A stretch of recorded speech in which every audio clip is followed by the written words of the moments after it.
हमारी पृथ्वी का वायुमंडल कई सारी परतों से मिलकर बना हुआ है। इसमें सबसे निचला परत है जिसे कि क्षोभ मंडल कहा जाता है। पृथ्वी तल से इसकी ऊंचाई लगभग 18 किलोमीटर तक है। सारी मौसमी घटनाएं इसी मंडल में होती है। इसके बाद नंबर आता है समताप मंडल का, जिसका कि पृथ्वी से ऊंचाई लगभग 50 किलोमीटर तक है।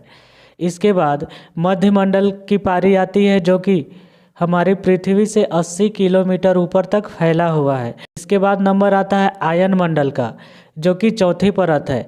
ये हमारी पृथ्वी तल से ऊंचाई लगभग 640 किलोमीटर ऊपर तक है। इसके बाद लास्ट नंबर आता है 5वें नंबर में बाह्य मंडल, जिसकी ऊंचाई लगभग 10,000 किलोमीटर तक फैला हुआ है। इसके बाद हमारी अंतरिक्ष स्टार्ट होती है। तो एक एक करके जानते हैं कि इन सारे लेयर्स का क्या महत्व है और ये इतना इम्पोर्टेंट हमारी पृथ्वी के लिए क्यों है। तो स्टार्ट करते हैं क्षोभ मंडल के साथ। क्षोभ मंडल या ट्रोपोस्फीयर यह पृथ्वी के वायुमंडल का सबसे निचला हिस्सा है। इस परत में आर्द्रता, जलवाष्प, धूलकण, वायुधुंध तथा सभी मौसमी घटनाएं होती है। यह पृथ्वी की वायु का सबसे घना भाग है और पूरे वायुमंडल के द्रव्यमान का 80% हिस्सा इसी मंडल में होता है।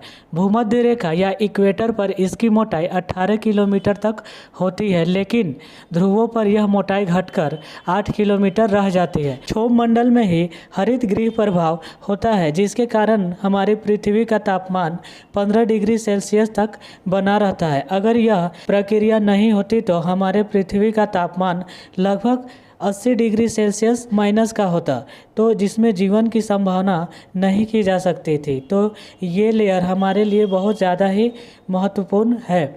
इसका औसत तापमान 25 डिग्री सेल्सियस से ऊपर की ओर -60 डिग्री सेल्सियस तक होता है। जैसे जैसे ही हम वायुमंडल में ऊपर की ओर जाते हैं इस लेयर में, तो तापमान तेज़ी से घटते जाता है। हर 1 किलोमीटर पे यह तापमान 6 डिग्री सेल्सियस तक कम हो जाता है। इस लेयर का तापमान 25 डिग्री सेल्सियस से लेकर -56 डिग्री सेल्सियस तक होता है। इसके बाद के ऊपरी लेयर को समताप मंडल या स्ट्रेटोस्फीयर कहा जाता है। समताप मंडल और क्षोभ मंडल के बीच के भाग को ट्रोपोपॉज कहा जाता है। समताप मंडल की ऊंचाई 18 किलोमीटर से 50 किलोमीटर ऊपर तक है। ध्रुवों पर यह मोटाई 8 से 50 किलोमीटर तक होती है। गर्मी के दिनों में इसकी मोटाई थोड़ी कम हो जाती है, क्योंकि क्षोभ मंडल की मोटाई इस दौरान थोड़ी ऊपर चली जाती है। समताप मंडल के निचले 10 किलोमीटर के भाग में जेट विमान चलती है, क्योंकि यहाँ का मौसम प्रायः शांत रहता है और इसमें मौसम से संबंधित कोई भी घटनाएँ नहीं देखी जाती है। समताप मंडल के निचले भाग में तापमान स्थिर रहता है। यहाँ लगभग तापमान -60 डिग्री सेल्सियस तक रहता है और कुछ दूर ऊपर जाने के बाद यह तापमान धीरे धीरे बढ़ने लगता है, जो कि 0 डिग्री सेल्सियस तक समताप मंडल के अंतिम छोर पर जाते जाते हो जाती है। यहाँ ओजोन परत पाई जाती है, जो कि हानिकारक पराबैंगनी किरणों को सोख लेती है। यही कारण है कि इसका तापमान बढ़ने लगता है। पृथ्वी के तल से 30 से 50 किलोमीटर के अंदर ओजोन परत पाई जाती है, जो कि समताप मंडल में ही होती है।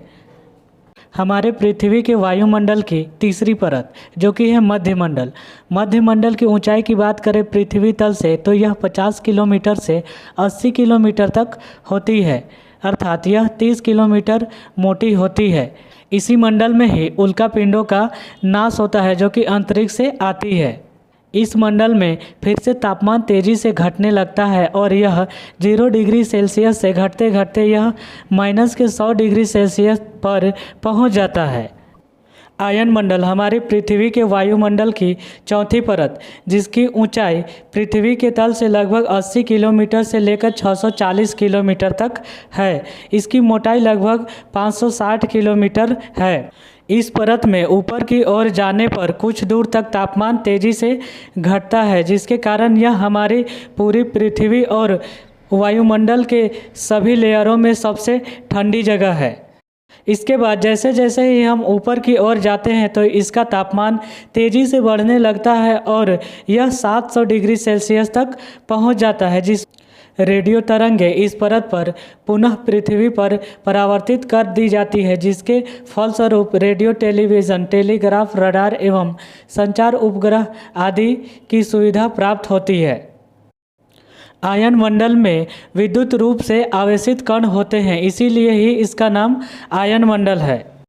हमारे पृथ्वी के वायुमंडल का अंतिम परत है बाह्यमंडल। बाह्यमंडल की ऊंचाई हमारे पृथ्वी के तल से 640 किलोमीटर से ऊपर लगभग 10,000 किलोमीटर तक फैला हुआ है। इस परत के बाद अंतरिक्ष स्टार्ट होती है। यहाँ हाइड्रोजन और हीलियम जैसी हल्की गैसों की मौजूदगी पाई जाती है और यहाँ का तापमान बहुत ज़्यादा होता है। इस प्रकार हमारे संपूर्ण वायुमंडल में 2 गैसों की ही प्रधानता है। सबसे अधिक मात्रा में नाइट्रोजन 78% पाया जाता है और ऑक्सीजन 21% और नगण्य मात्रा में अन्य गैसें आर्गन, नियोन जैसी गैसें पाई जाती हैं, जो कि बहुत ही कम मात्रा में हैं। तो उम्मीद है दोस्तों ये वीडियो आपको अच्छी लगी होगी और पूरे वायुमंडल के स्ट्रक्चर को आपको अच्छे से समझ में आया होगा।